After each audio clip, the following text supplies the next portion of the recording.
Hi guys, welcome to shall studies. ഇന്ന് നമ്മൾ introduction to അക്കൗണ്ടിങ്ങിൻ്റെ continuation ആയിട്ടാണ് വന്നിരിക്കുന്നത്. പാർട്ട് 1 വീഡിയോ ഓൾറെഡി നമ്മൾ ചാനലിൽ അപ്ലോഡ് ചെയ്തിട്ടുണ്ട്. സോ വീഡിയോയിലോട്ട് പോകാം. ഇന്ന് നമ്മൾ നോക്കാൻ പോകുന്നത് 5 ഇമ്പോർട്ടൻറ്റ് എലമെൻറ്റ്സ് അല്ലെങ്കിൽ ടേംസ് ആണ്.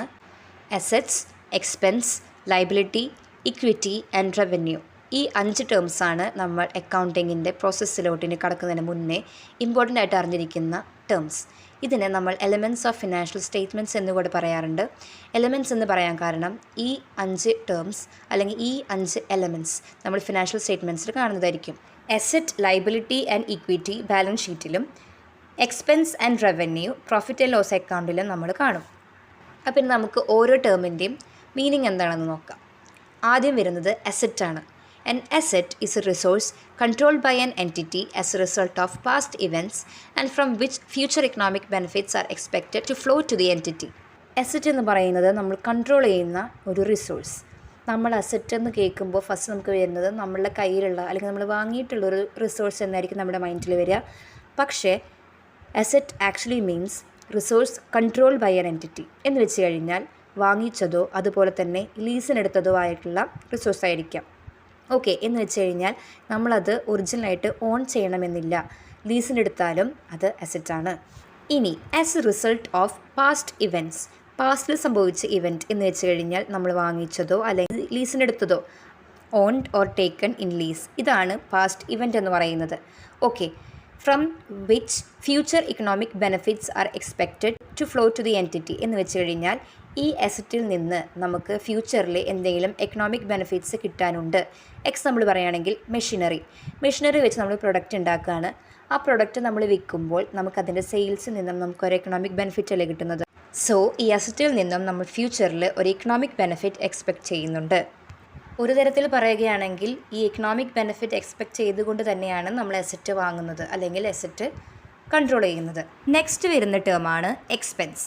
An expense is the cost of operations that a company incurs to generate revenue and from which no further benefit is expected.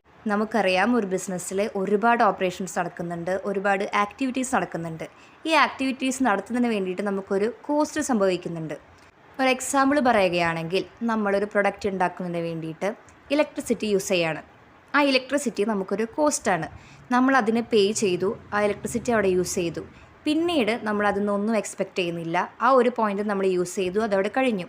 അതുപോലെ തന്നെ നമ്മൾ ലേബേഴ്സിൻ്റെ എക്സാമ്പിൾ എടുക്കുകയാണെങ്കിൽ അവർക്ക് നമ്മൾ സാലറി കൊടുക്കുന്നുണ്ട്. ആ സാലറി കൊടുത്തു, ആ വർക്ക് അവരവിടെ ചെയ്തു.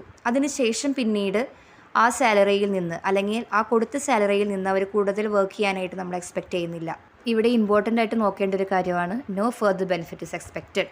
നമ്മൾ അസറ്റിൻ്റെ കാര്യം പറഞ്ഞപ്പോൾ ഫ്യൂച്ചർ ബെനിഫിറ്റ് ഇസ് എക്സ്പെക്റ്റഡ് എന്നാണ് പറഞ്ഞത്. ഇവിടെ അതിൻ്റെ ഓപ്പോസിറ്റാണ് നമ്മൾ പറയുന്നത് no further benefit is expected. നമ്മൾ അവിടെ അതിന് വേണ്ടി നമ്മൾ ചിലവാക്കി, അതവിടെ കഴിഞ്ഞു. പിന്നീട് അത് ഭാവിയിൽ എന്തെങ്കിലും തരുമെന്നോ അല്ലെങ്കിൽ അതുകൊണ്ട് നമുക്ക് എന്തെങ്കിലും എക്കണോമിക്കലി ഒരു ഉപയോഗമുണ്ടാകുമെന്നോ നമ്മൾ എക്സ്പെക്റ്റ് ചെയ്യുന്നില്ല. അടുത്തതായി വരുന്ന ടേമാണ് ലയബിലിറ്റി.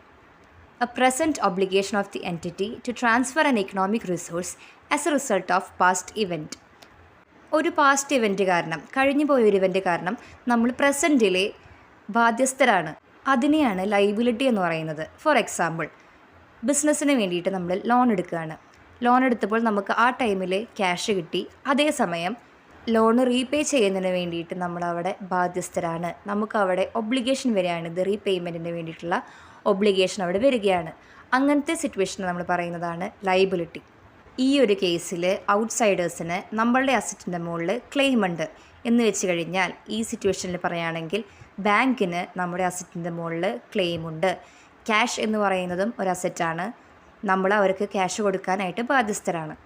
അടുത്തതായി വരുന്ന ഒരു ടേമാണ് equity. It is the residual interest in the total asset of the entity after deducting all its liabilities. It is the claim of owners in the total assets. Equity എന്ന് പറയുമ്പോൾ നമുക്ക് ഫസ്റ്റ് ഓർമ്മയിൽ വരേണ്ടത് ഓണർഷിപ്പാണ്. ഓണർഷിപ്പുമായി ബന്ധപ്പെട്ട ഒരു വേർഡാണ് ഇക്വിറ്റി. ഓക്കെ, ഒരാൾ ഒരു ബിസിനസ് സ്റ്റാർട്ട് ചെയ്യാൻ വേണ്ടിയിട്ട് അതിനകത്ത് ക്യാപിറ്റൽ ഇറക്കുകയാണ്. നമ്മൾ ബിസിനസ്സിലോട്ട് എന്തെങ്കിലും പൈസ ഇടുന്നതിന് നമ്മൾ ക്യാപിറ്റൽ എന്ന് പറയും. ഒരാളാണെങ്കിൽ അതിന് ക്യാപിറ്റൽ എന്ന് വിളിക്കും. ഒരുപാട് പേരുണ്ടെങ്കിൽ അതിന് നമ്മൾ ഇക്വിറ്റി എന്ന് വിളിക്കും. ഒരു കമ്പനിയിലൊക്കെ കേസ് പറയുമ്പോൾ ഒരുപാട് പേര് ഓണേഴ്സായിട്ട് വരും, അല്ലെങ്കിൽ ഷെയർ ഹോൾഡേഴ്സായിട്ട് വരും. ഷെയർ ഹോൾഡേഴ്സ് എന്ന് പറയുന്നത് ഷെയർ വാങ്ങുന്നവരാണ്. ഷെയർ എന്ന് പറയുന്നത് ഒരു കമ്പനിയുടെ ഓണർഷിപ്പ്. ഈ ഓണർഷിപ്പ് പല യൂണിറ്റുകളായിട്ട് സെപ്പറേറ്റ് ചെയ്തേക്കാണ്. സെപ്പറേറ്റ് ചെയ്ത യൂണിറ്റ്സ് അല്ലെങ്കിൽ ഷെയർസ് ഓരോരുത്തർ വാങ്ങുമ്പോൾ അവർ ഷെയർ ഹോൾഡേഴ്സ് ആകുന്നു അല്ലെങ്കിൽ ഓണേഴ്സ് ആകുന്നു. ഇനി ഒരു കമ്പനിയിൽ എന്ത് ബാക്കി വരുന്നു? നമ്മൾ ഓണേഴ്സ് ആകുമ്പോൾ ആ കമ്പനിയുടെ അസറ്റ്സ് നമുക്ക് കിട്ടുമല്ലേ? ആക്ച്വലി അങ്ങനെയല്ല, ലയബിലിറ്റീസ് മൈനസ് ചെയ്തിട്ടുള്ള എമൗണ്ട് എന്ന് വെച്ച് കഴിഞ്ഞാൽ അസറ്റ്സിൽ നിന്നും ലയബിലിറ്റീസ് കുറയ്ക്കുമ്പോൾ എന്താണുള്ളത്, ആ ബാക്കി വരുന്നതിനാണ് നമ്മൾ റെസിഡ്യൂവൽ ഇൻട്രസ്റ്റ് എന്ന് പറയുന്നത്. ഇക്വിറ്റി എന്ന് പറയുന്നത് ഈ റെസിഡ്യൂവൽ എമൗണ്ട് ആണ്. ഇതിനെന്തും പറയാം. നമ്മളുടെ ഓണേഴ്സിന് ടോട്ടൽ അസറ്റിൻ്റെ മുകളിലുള്ള ക്ലെയിമിനെ നമുക്ക് ഇക്വിറ്റി എന്ന് വിളിക്കാം. ലാസ്റ്റായിട്ട് വരുന്ന ടേമാണ് revenue. It is the gross inflow of cash, receivables or other consideration arising in the course of the ordinary activities of business such as sale of goods, rendering of services, etc. ബിസിനസ്സിൽ നമ്മൾ മെയിനായിട്ട് ചെയ്യുന്ന activity എന്ന് പറയുന്നത് sale of goods അല്ലെങ്കിൽ rendering of service ആണ്. For example, നമ്മളൊരു book cell ചെയ്യാണ്. ഓക്കെ, അതിൻ്റെ എമൗണ്ട് വരുന്നത് 40 റുപ്പീസാണ്. ആ 40 റുപ്പീസാണ് നമുക്ക് അതിൽ നിന്ന് കിട്ടുന്ന revenue. That means the total income. Okay, profit എന്ന വേർഡിനോട് നിങ്ങൾക്ക് ഇതിന് ഡൗട്ട് വരും. പ്രോഫിറ്റ് എന്ന് പറയുന്നത് റവന്യൂവിൽ നിന്ന് നമുക്ക് വരുന്ന എക്സ്പെൻസസ് കുറച്ചുള്ളതാണ് profit. Revenue and profit different words ആണ്. റവന്യൂ എന്ന് പറയുന്നത് ടോട്ടൽ ഇൻകം അല്ലെങ്കിൽ നമ്മുടെ സെയിൽസ് എമൗണ്ട്. നമ്മൾ എന്ത് വിൽക്കുന്നുവോ ആ വിൽക്കുന്നതിൻ്റെ നമുക്ക് കിട്ടുന്ന സെയിൽസ് എമൗണ്ടാണ് റവന്യൂ. റവന്യൂ ക്യാഷ് ആയിട്ട് മാത്രമല്ല, റിസീവബിൾസ് ആയിട്ടും അല്ലെങ്കിൽ അതർ കൺസിഡറേഷൻ ആയിട്ടും നമ്മൾ കാണും. ഇതിനെയൊക്കെ കുറിച്ച് ഡീറ്റെയിൽ ആയിട്ട് നമ്മൾ വരുന്ന വീഡിയോസ് കാണുന്നതായിരിക്കും. So that's all for today's video. Thank U.